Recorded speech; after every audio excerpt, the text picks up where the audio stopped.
છતાં કેટલાક લોકો કોઈ ને કોઈ પ્રકારે એ રાજનીતિમાં હોય પણ એ પણ કંઈક મર્યાદા હોય. એને રાજનીતિમાં બધું જ હોઈ શકે છે, વિરોધ પક્ષ તરીકે ટીકા ટિપ્પણી બધું કરવાનો એને અધિકાર છે. પરંતુ ગુજરાતમાં છેલ્લા 1 વર્ષથી હું જોતો આવ્યો છું કે આમ આદમી પાર્ટીના કેટલાક નેતાઓ આખા ટ્રાઇબલ વિસ્તારની અંદર અલગ અલગ તાલુકામાં અલગ અલગ જિલ્લાઓમાં પ્રવાસ કરે છે અને આખા ગુજરાતમાં એમની એક ટીમ વ્યાપેલી છે, તાલુકે તાલુકે જિલ્લે જિલ્લે આમ આદમી પાર્ટીના. હું તો કહું એક પ્રકારના એજન્ટ પ્રકારના લોકો છે. આ લોકો આમ આદમી પાર્ટીના નેતાઓને કયા તાલુકામાં કયા જિલ્લામાં વિકાસના કામોમાં કંઈક ને કંઈક નાની મોટી ગરબડ થઈ હોય, લાખો રૂપિયાના કામો થવાના હોય તો હું સ્પષ્ટ માનું છું કે થોડી દોડ કંઈક ને કંઈક ક્ષતિ હોય છે. તો એક ક્ષતિ રહી હોય, કંઈક ભૂલ થઈ, કર્મચારી અધિકારી ભૂલ કરીને એની યોગ્ય દિશામાં યોગ્ય રીતના તપાસ માંગવી જોઈએ. પરંતુ આખા ટ્રાઇબલ પોકેટની અંદર, ટ્રાઇબલ બધા જ જિલ્લાની અંદર આવા કોઈક ને કોઈક વિકાસના કામો થયા હોય, એમાં રોડ રસ્તાના હોય કે પછી જંગલ ખાતાને લગતા હોય કે પછી મનરેગાને હોય કે કોઈ પણ પ્રકારના કામો, કેટલાક ઉદ્યોગો આજે ગુજરાતમાં ખૂબ સારી રીતના ચાલે છે અને લાખો લોકોને રોજગારી આપે છે. તો એ ઉદ્યોગો ચાલે, એમાં ઉદ્યોગનો કંઈક ને કંઈક ક્ષતિ રહી હોય, કંઈક હોય, ભૂલ થઈ હોય, તો તેમાં પણ ઉદ્યોગોમાં પણ આ જે એક ટીમ છે આમ આદમી પાર્ટીના નેતાઓની, ને ટ્રાઇબલ વિસ્તારમાં ખાસ એવા નેતાનો પ્રવાસ હોય છે. હવે પ્રવાસ કરી ત્યાં સુધી એમને કોઈ વાંધો નથી, પણ સરકાર પર, સરકારના મંત્રીઓ પર, અમારા જેવા નેતાઓ પર ચોર સાહુકારને દંડે તે રીતના એમની આખી કાર્ય પદ્ધતિ છે. પરંતુ આ જે નેતાઓ શું કરે છે કે એક કામને તપાસ માંગે, જિલ્લા સંકલનની મિટિંગમાં પણ તપાસ માંગે, સરકારમાં પણ તપાસ માંગે, ને તપાસ માંગ્યા પછી થોડાક હાઇલાઇટ પણ કરે સોશિયલ મીડિયામાં કે મીડિયા દ્વારા ગમે રીતના કે આ તપાસ ફલાણે માંગી, ને પછી એ અધિકારીને એ એજન્સી પાસે એનું થોડુંક પાણી કરે છે. આ એક દાખલો આપો. 1 વર્ષ પહેલા ગુજરાતના મુખ્યમંત્રી ભૂપેન્દ્રભાઈ પટેલ ડેડિયાપાડામાં આવ્યા હતા, ફોરેસ્ટને લગતો કાર્યક્રમ હતો.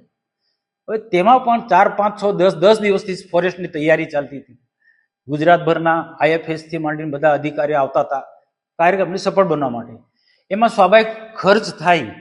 તો એ વખતે પણ એક ટ્રાઇબલ નેતા, આમ આદમી પાર્ટીના નેતાએ સોશિયલ મીડિયામાંથી ને જિલ્લા સંકલન મિટિંગમાં બધી રીતના હાઇલાઇટ કર્યું કે કરોડો રૂપિયાનો ખર્ચ થયો, જમવાનો, ચા પાણીનો આવો ખર્ચ થયો, આવો ખર્ચ થયો.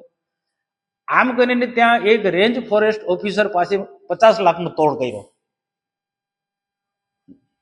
50 લાખનો તોડ કરીને આખો પ્રશ્ન શાંત થઈ ગયો.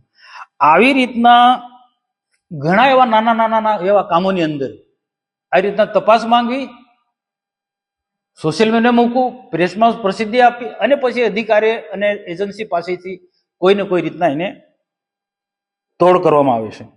આવો આખા ટ્રાઇબલ જિલ્લાના મોટા ભાગના તાલુકામાં એ નેતાનો, એની સાથે 2, 4, 5 લોકો, એ આખી ટીમ જ છે. એ પ્રવાસ હોય છે અને આવા કામ થયેલા હોય એ એની ટીમ જ બતાવે કે આ તાલુકામાં, આ જિલ્લામાં આ પ્રકારના કામો થયા છે અને આ રીતના પ્રસિદ્ધ કરવાનો, એને તોડ પાણી કરવાનો, અને લાખો રૂપિયામાં તોડ થાય છે. એવું લાખો રૂપિયામાં તોડ થાય છે. અહીંયા અમારા પાસે એક પત્ર પણ આવ્યો છે અને પત્રમાં કેટલાક લોકો અપેક્ષા રાખી છે અને આવા લોકોને રોકવા જોઈએ.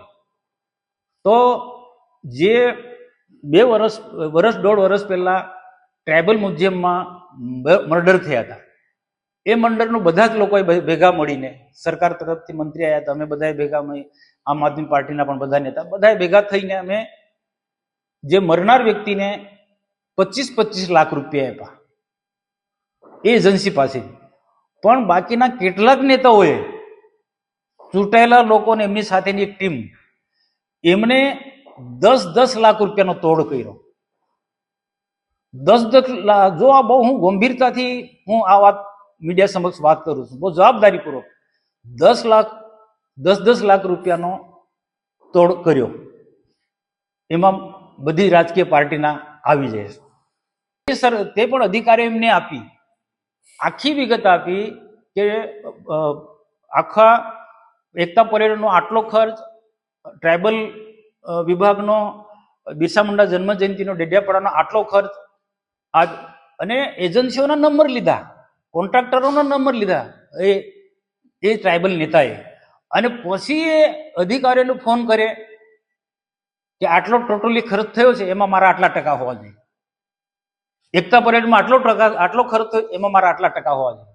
ડેડિયાપાડામાં બિરસા મુંડાના કાર્યક્રમની અંદર આટલો ખર્ચ થયો, તો મારા 75 લાખ રૂપિયા માંગ્યા.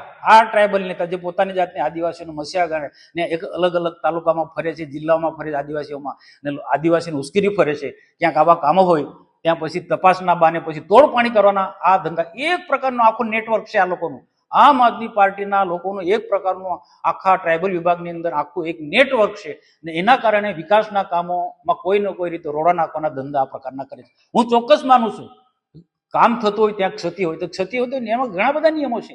યોગ્ય છે કે તપાસ માંગો તમે, પણ તપાસ માંગે એને પ્રશ્નનો ઉકેલ લાવવો જોઈએ. પણ આ તો એને પછી તોડ પાણી કરો. આના 75 લાખ રૂપિયા માંગે, તમે વિચાર કરો. આમ તો રકમ મોટી હતી, બંને જગ્યાની મોટી ખર્ચના પ્રમાણે એમને મોટી રકમ માંગી, પણ છેલ્લે 75 પર આવ્યા કે 75 અમને આપો. આ બધી વાત મારી પાસે ઘણા ટાઈમથી આવી છે, અને તેમાં એક પત્ર પણ આવ્યો છે, અને પત્રમાં પણ બહુ કેટલાક અમારા લોકો પણ છે. હું બહુ સ્પષ્ટ હું મારી સાથે જોડાયેલા હોય, ભાજપનો હોય, કોંગ્રેસનો હોય કે આમ આદમી પાર્ટીનો હોય, પણ કરપ્શન કરતો, ભ્રષ્ટાચાર કરતો હોય એમાં હું કોઈને છોડું નહીં.